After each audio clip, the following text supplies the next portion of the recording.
Многу моќ во рацете на еден човек, премиерот.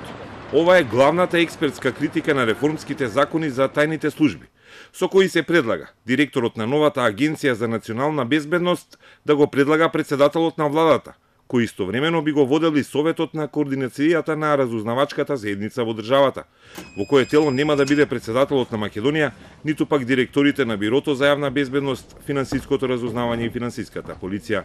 Доаѓа како параван на Советот за безбедност, за кој што постои веќе и е етаблиран во нашиот безбедносен систем, севкупен систем.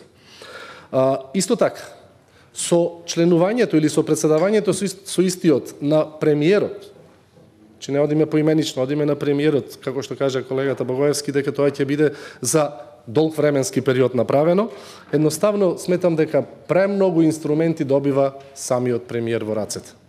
Втората спорна работа е што наследничката на УБК ќе добие можност да купи опрема и да ја прислушува во итни ситуации без ОТА. Чуму ја формиравте ОТА? Дали со беспилотни летала за внесување на малициозен софтвер во мобилни комуникации и системи може да се следат сите видови на комуникации без посредство на оперативно-техничката агенција, да имаме неповредливост на лицата, на домот и на сите останати слободи и права.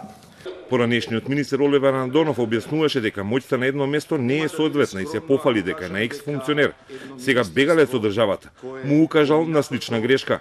Во една прилика пред 10 години на еден од оние кој денеска не е во Македонија, а се чувствуваше многу моќен во службите, му реков во еден личен конфликтен момент дека србите имаат една поговорка ничија nije горела до зоре. Се одминува и се поминува.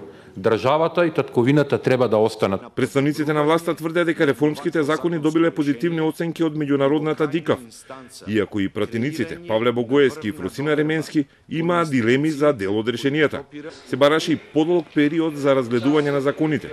Планот е до 1 јуни да почне со работа новата Агенција за национална безбедност, а УБК да ја снема по 3 децении критики и обвинувања за злоупотреби и лошо влијание врз политиката и бизнисот.